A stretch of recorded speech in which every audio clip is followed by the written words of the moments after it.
and welcome to Wednesday's Encouragement in the Word. Is it wrong to ask God why? Why do the wicked prosper? Why do the righteous suffer? And God, why don't you do anything about it? The fact is, God is not offended by our questions. In fact, He welcomes them. However, there is a difference between asking God a question and questioning God. You may recall from Sunday's sermon, the prophet Habakkuk was fed up with the wickedness of his day. And as the prophet to the nation of Judah, he proclaimed God's message to a violent, lawless, oppressive, and idolatrous people. But when he had had enough and could take no more, Habakkuk presented his questions to God, as would a prosecuting attorney to a defendant on the stand. God, you're from everlasting to everlasting. You're holy. Why do you look upon evildoers and do nothing? Why do you say nothing when the wicked devour the righteous? Why do you make men like fish of the sea and leave them vulnerable as if they have no ruler? And as if that wasn't enough, Habakkuk shifted from interrogator to a metaphorical watchman who climbs the tower and watches and waits for an answer from God. And God speaks. Write the vision and make it plain on tablets. Now you may ask the question, what's the vision? God gave Habakkuk a supernatural vision in response to his complaints. The vision consisted of 6 serious woes to the wicked, taken from chapter 2, verse 4 through 20. He said, "The wicked are never content, always wanting more. They create enemies in their mistreatment of others. The wicked have an empty future. They will experience disgrace.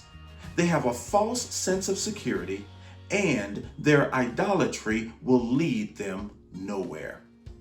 In summary, God says, it may appear that the wicked are prospering, but His judgment is at work, and their end is destruction. It may appear that God's message to Habakkuk is irrelevant to us as we pursue God's vision for our life and ministry. But allow me to share a few principles from Habakkuk chapter 2, verse 2 through 4 as we discover God's vision for our future. The word reads, "Write the vision and make it plain on tablets, that he may run who reads it. For the vision is yet for an appointed time, but at the end it will speak and it will not lie. Though it tarries, wait for it, because it will surely come. It will not tarry. Behold the proud, his soul is not upright in him, but the just shall live by faith." Simply stated, God's vision should be written with clarity, so His people can understand it, own it for themselves, and communicate it to others. Secondly, the timing is God's timing. As God develops the vision, He also is developing our character. Therefore, the vision must tarry for the appointed time. And third, waiting is our responsibility. Now, waiting doesn't mean go to sleep and do nothing.